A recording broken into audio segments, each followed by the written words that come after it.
Park and rides are meant to be a place where you can come and leave your car so you can carpool into the city. But recently, some of them have become permanent homes for those living out on the streets. This woman has been living on the streets with her boyfriend for 2 years. We're calling her Betty. She asked us not to use her real name or reveal her identity. We had a house fire April 1st, year and a half, maybe 2 years ago. Lost everything. She's currently living in a tent at the Holt Avenue Park and Ride with 15 other people. And until recently, she was working a full-time job. And I just lost it because no way to charge my phone. I was late like so much, but I couldn't. I was going to work. Bad hygiene, and then I could only do it so long. Hey, buddy. Hey, buddy, you okay? You want something to eat? Homeless outreach workers say Betty's story isn't unique. On any given day, there are hundreds of others experiencing homelessness. And this issue stretches far beyond the park and rides. Maybe they'll change their mind. Good morning, you there? You hungry, buddy?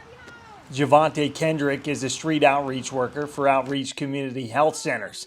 He and his team work every day to get people off the streets and into housing. So Mary still hasn't found you a place? Nope. I'm still here, man. Yeah. You Was are. that 2 weeks ago? That was 2 weeks ago. Kendrick says most of the people struggling with homelessness also struggle with addiction and mental illnesses. He says that makes it hard to find housing. He's been out here for a while, but he's been working with multiple agencies, but seems like nothing's connecting right now. For others, it's a criminal record that keeps them on the streets. Good morning, street outreach. Anybody home? Stacy Polly is the street outreach case manager. And this day she's visiting a man named Steve who lives in a cabin deep in the woods.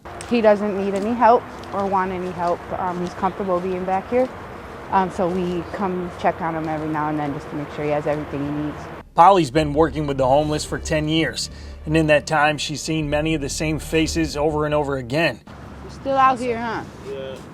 Yeah, we got to get you inside somewhere. She said that's in part due to the lack of housing. A lot of landlords want 3 times your income, or 3 times the rent is your income.